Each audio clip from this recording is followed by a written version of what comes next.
कल की जीत के बाद राजस्थान की टक्कर अब क्वालिफायर 2 में हैदराबाद से होगी। ये मुकाबला कल शाम 7:30 बजे चेन्नई में खेला जाएगा और इस मुकाबले का जो विजेता होगा वो फाइनल में कोलकाता से यहां पर भिड़ेगा।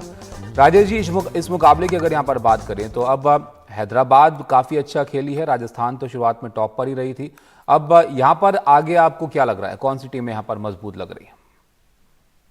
देखिए, मजबूत तो अभी भी हैदराबाद है, भले वो हार चुकी है एक मैच में। हम्म। लेकिन क्या है कि राजस्थान ने अभी जो कमबैक किया है कल कल भी, तो वो उनका कॉन्फिडेंस लेवल बढ़ेगा। उनका अभी परफॉर्मेंस, अगर आप ओवरऑल परफॉर्मेंस देखें तो कहीं ना कहीं परफॉर्मेंस में वो कहीं ना कहीं इतना अच्छा नहीं है थोड़ा। तो ओवरऑल परफॉर्मेंस में तो हैदराबाद का ही पलड़ा भारी है, ऐसा मुझे मुझे ऐसा लेकिन लग राजेश रहा जी, हैदराबाद के मैचेस अगर हम देखें तो आपको नहीं लगता है कि उनकी निर्भरता ऊपर के जो बल्लेबाज हैं ऊपरी क्रम के उन पर कुछ ज्यादा है? वो नहीं बनाते हैं तो उनसे रन ही नहीं बनते। है। हाँ, तो नहीं, उन्होंने एक सेटअप तैयार किया हुआ है, लेकिन अब मुझे ऐसा हम्म। लग रहा है कि वो चेंज कर लेंगे इस मैच में। उन्होंने सेटअप ये तैयार किया है कि हमें अपना रन रेट नीचे ही नहीं करना। हम्म। हम हमारे पास 6 7 8 7 बैट्समैन हैं।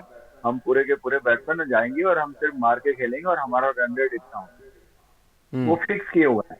और वो उसी पे उनके बॉलरों को लेकर के चलते हैं कि भाई हम आपको कोशिश करेंगे ये रन रेट दे दें और आप हमको डिफेंड करके चलिए।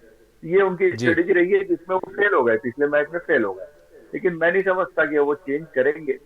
बट नेवर नो, कप्तान के ऊपर है और कोच के ऊपर है कि वो क्या डिसाइड करते हैं।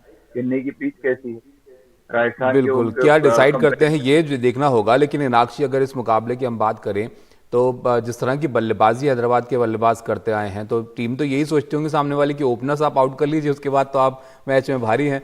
लेकिन यहाँ पर क्या रणनीति राजस्थान की होनी चाहिए अब आपके हिसाब से? देखिए, ट्रेविस हेड अर्शदीप के अगेंस्ट भी 0 पे आउट हुए थे, तो लेफ्ट आर्म के अगेंस्ट हेड का इतना अच्छा रिकॉर्ड नहीं रहा है। तो कहीं ना कहीं बोल्ट है उनके पास, और पिछली बार भी हमने देखा कि स्टार्क ने किस तरीके से पावर प्ले में बॉलिंग करी। कई बार हमने देखा है कि स्वैप कर देते हैं जो ओपनर्स होते हैं प्रोटेक्ट करने के लिए। तो हो सकता है ट्रेविस हेड को प्रोटेक्ट करने के लिए कितना स्विंग हो रहा है, कितना अंदर आ रहा है, उस हिसाब से अभिषेक स्ट्राइक ले ले। दूसरी चीज ये है कि कंसोलिडेट करने के लिए अगर ओपनर्स चले जाते हैं तो इतना कोई एक्सपीरियंस्ड अभी नहीं है हैदराबाद के पास। आप देखिए, सब मोस्टली नए हैं। नीतीश रेड्डी हो गए, अब्दुल समाद हो गए, शाहबाज हो गए, या सनवीर सिंह को जो इम्पैक्ट प्लेयर के रूप में लाए थे। तो आई जी। थिंक सनवीर सिंह को चेंज शायद किया जाएगा, मरकरम को वापस ला सकते हैं, या वॉशिंगटन सुंदर को हम देख सकते हैं, बिकॉज चेपक है और तो चेपक पे बिल्कुल कॉम्बिनेशन में स्पिन। यहाँ पर काम करना होगा। लेकिन अक्षय, बहुत संक्षिप्त संक्षिप्त में आप दोनों से, अब यहाँ पर 3 टीमें सिर्फ बची हैं, कोलकाता से अब खेलना है फाइनल इनको। कौन जीतता हुआ लग रहा है सीजन को? देखिए, सबसे स्ट्रॉन्ग पेपर पे मुझे केकेआर ही लग रहा है, जिस प्रकार से केकेआर उन्होंने इस बार लग रही है आपको? राजेश जी? परफॉर्मेंस दी है।